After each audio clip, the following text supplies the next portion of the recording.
കതിരൂർ മനോജ് വധക്കേസിൽ നാളെ ചോദ്യം ചെയ്യലിന് ഹാജരാകാൻ ആവശ്യപ്പെട്ട് ഇന്നലെയാണ് സിബിഐ പി ജയരാജന് നോട്ടീസ് നൽകിയത്.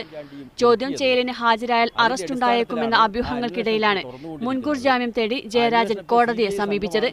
അഭിഭാഷകനായ കെ വിശ്വൻ മുഖേനയാണ് തലശ്ശേരി സെഷൻസ് കോടതിയിൽ മുൻകൂർ ജാമ്യാപേക്ഷ നൽകിയത്. ഹർജി നാളെ പരിഗണിക്കും.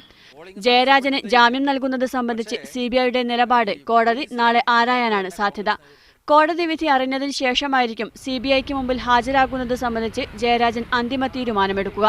കഴിഞ്ഞ ജൂലൈ മാസത്തിൽ മുൻകൂർ ജാമ്യം തേടി ജയരാജൻ സമർപ്പിച്ച ഹർജി പ്രതിപട്ടികയിൽ പേരില്ലെന്ന കാരണത്താൽ കോടതി തള്ളിയിരുന്നു.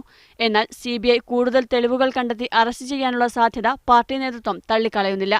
കഴിഞ്ഞ 6-ാം തീയതി ചോദ്യം ചെയ്യലിന് ഹാജരാകാൻ ആവശ്യപ്പെട്ട് സിബിഐ ജയരാജന് നോട്ടീസ് നൽകിയെങ്കിലും ശാരീരിക അസ്വസ്ഥതകൾ കാരണം ഒരാഴ്ചത്തേക്ക് സമയം നീട്ടി നൽകണമെന്ന് ആവശ്യപ്പെടുകയായിരുന്നു.